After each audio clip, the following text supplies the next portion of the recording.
Hello, and welcome to Advisor 101. My name is Amanda Zimmerman, and I'm the coordinator of student organizations for event and advisor support.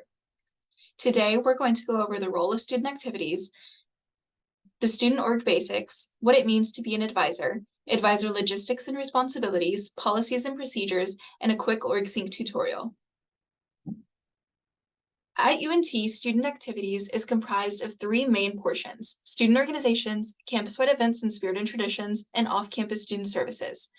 Within our student organizations, we're able to offer over 450 student organizations to UNT students. This also includes officer support, sold workshops, CEO prep, and many more developmental opportunities. With campus-wide events and spirit and traditions, our office offers various recognizable campus events such as Homecoming, Founders Day, and Earth Fest throughout the year that are open to all UNT students.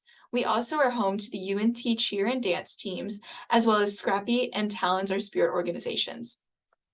Off-campus student services offers support services for students that do not live on campus and are non-traditional commuter students. Our office offers various programs such as coffee and convos, commuter and non-trad weeks, grab-and-go events, and professional picture days throughout the semester, as well as a variety of other great events to support our non-trad and commuter students. As it relates to student organizations, student activities facilitates the organization registration process, event applications, sold workshops, organization orientation, providing marketing opportunities, as well as promoting getting involved on campus.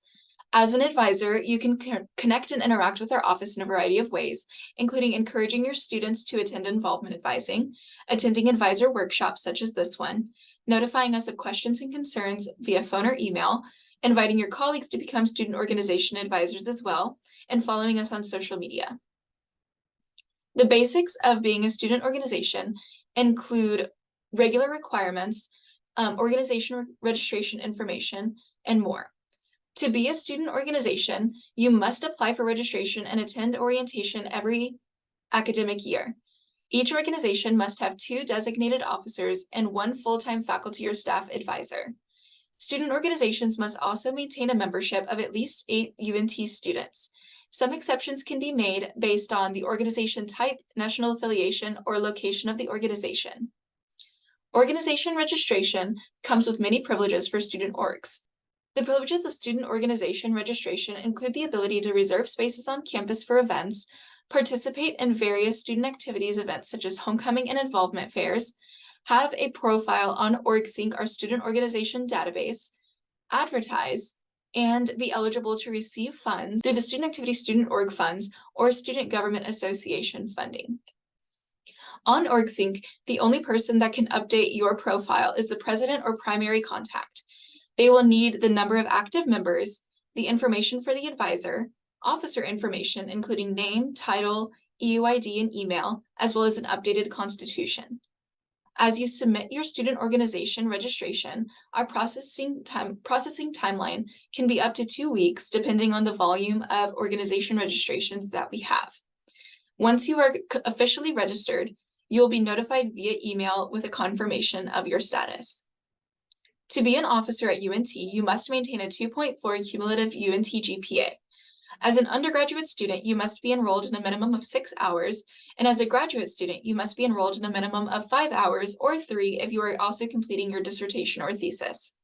You also must maintain good conduct standing through the Dean of Students office.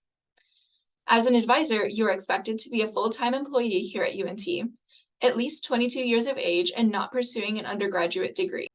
You must complete the risk management and training quiz once as a student org advisor, and you also must complete any additional mandatory trainings from UNT, such as FERPA or cybersecurity training. Event applications are required for any and all events happening on campus. Event applications can be submitted by registered student organizations and must be submitted at least 5 to 15 business days in advance. As you are submitting an event application, all details should be submitted for review, as those details impact the deadline. For the 5 business day deadline, this includes low-risk events such as officer meetings or a committee meeting, where there is little to no risk involved. For our 15-day business deadline, this relates to events that have an increased level of risk, whether that includes physical activity, an off-campus speaker, or a high attendance expected. As you go through the event application process, an event application is not considered fully submitted until the president and advisor give their thumbs up on the OrgSync form. Once that thumbs up is given, the clock starts for our processing. And that is when Student Activities goes through and does their review. Rooms that can be reserved for student organization events include union spaces, such as the event ballrooms, or meeting spaces, such as the smaller rooms throughout the union, classrooms around campus, outdoor spaces such as the library mall or the South Lawn, and other spaces throughout campus such as residence hall buildings, etc. As you are going through the event application process, it is important to include as many spaces as possible to increase your chances of getting a space on campus. You are notified via comments of any questions or concerns regarding your reservation or the event application in general. When it comes to organization finances, many organizations have checking accounts. Checking account verification request forms are able to be requested through OrgSync when you are needing to change the information on your checking account for the student organization. Student Activities can also provide a letter of recognition in a PDF format for student organizations as they partner with various entities, whether it's a restaurant or a business, for sponsorship or give back profit share nights.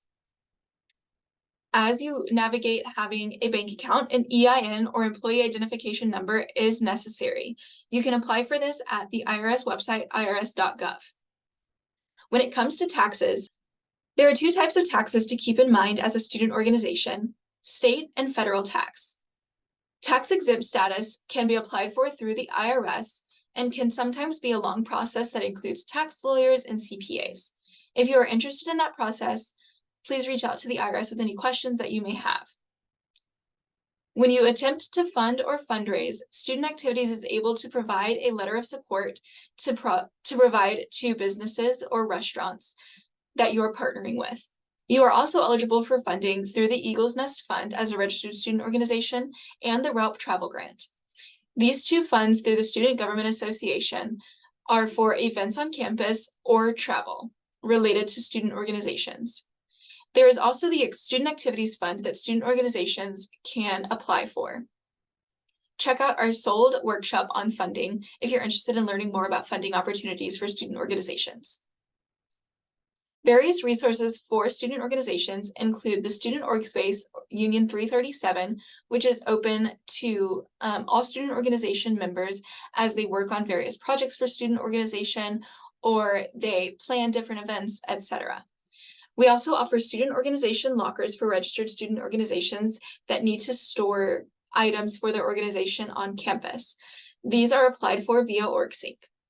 We also offer a $100 co-sponsorship for Student Org of the Month. This is awarded each month, and if you're interested in applying, check out the form on OrgSync. We offer monthly newsletter and monthly information for student org officers, sold workshops, promotional opportunities such as involvement fairs, CEO prep, and campus partnership connections. As the advisor, you are expected to be someone who gives ideas, shares insight, and provides different perspectives. Advisors serve to guide student organization members through the process of effectively operating an organization, having their students submit their student organization registrations, recruit, host events, make organizational changes, etc. You do not run an organization as an advisor. Advisors act as confidants in both individual and organizational related matters, provide context about the organization's history and traditions, and can be a valuable source of information for the student organization.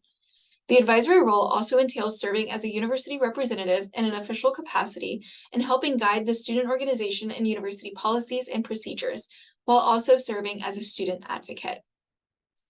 As an advisor, there are certain things that you are expected to do, such as complete the risk management training video and quiz, which is a one-time commitment, review forms on OrgSync as they come through, keep up with communication from student activities, check OrgSync often to make sure that you're not missing any notifications, any additional annual or series trainings as UNT faculty or staff that are required, review event applications and give your thumbs up, and attend event safety committees as they come up.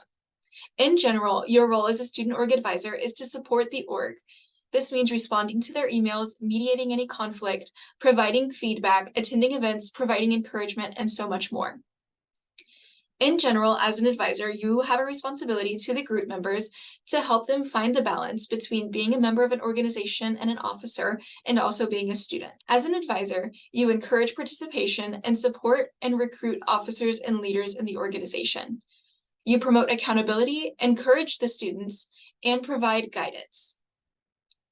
As an advisor, you provide continuity and context that enables the organization to thrive. You are familiar and knowledgeable and able to provide stability as officers shift each semester or year. You provide fiscal oversight and assist with the management of accounts and record keeping. You also assist with guidance and support through goal setting, strategic planning, and training. We encourage you to be present and offer ideas. To UNT and student activities, we expect you to provide perspective regarding policies, advocate for students, provide feedback to us, communicate with us, provide OrgSync approvals, and maintain compliance with any training requirements. Now we'll jump into policies and procedures. When it comes to posting and branding on campus, there are various spots on campus where you're able to post posters and/or flyers. There is a difference between open and closed bulletin boards. If it is a closed bulletin board, you would need permission from the department to post on that, but there are some open bulletin boards on campus that you're able to post on. If you have any questions about posting in a specific building, feel free to ask the building manager. Lawn signs are available on campus through DesignWorks and are a great way to promote your organization. You are also able to promote digitally, and UNT logos must not be altered or in any way. So if you're planning on using the UNT logo, it must be approved by brand review at unt.edu. This includes on t-shirts, posters, digital marketing, etc. When it comes to solicitation and fundraising, solicitation includes recruiting members, requesting donations, promoting an event, idea, or belief, and selling items. There is a forum specifically for solicitation via union scheduling. Raffles and homemade bake sales are not allowed. Free speech and public assembly. Registered student organizations can participate in expressive activity on campus that is within law and policy. You will need to reserve a space for free speech and public assembly when it is going to be promoted in advance, has amplified sound, includes parade, march, or rally, has a built structure or exhibit, and you want to guarantee that space. Now we're going to jump over to OrgSync for a quick tutorial. This is OrgSync, our student organization database. It includes announcements at the top, a list of the organizations that you're affiliated with, news, and quick campus links. The menu can be found on the left side of the screen and includes events, organizations, news, forms, and all of your different organizations. As an advisor, it's important that you go in and check your student organization portal. This portion is your submissions folder and includes the different submissions that have been completed by organizations. You're also able to find any notifications, including reviews being requested of you, in this notifications section. You're able to update your profile in this edit profile portion. You're able to update your preferred email address as well as any other information. Here, you're able to find event history, your organizations, experiences that you've been a part of, your submissions, your downloads, and you're able to also send feedback. If you have any questions about OrgSync, feel free to reach out to our office. Thank you so much for viewing this Advisor 101 training. My name again is Amanda Zimmerman, and I'm the Coordinator of Student Organizations for Event and Advisor Support. My email is here, amanda.zimmerman@unt.edu if you ever need to get in contact with me. Thank you so much. Have a great day.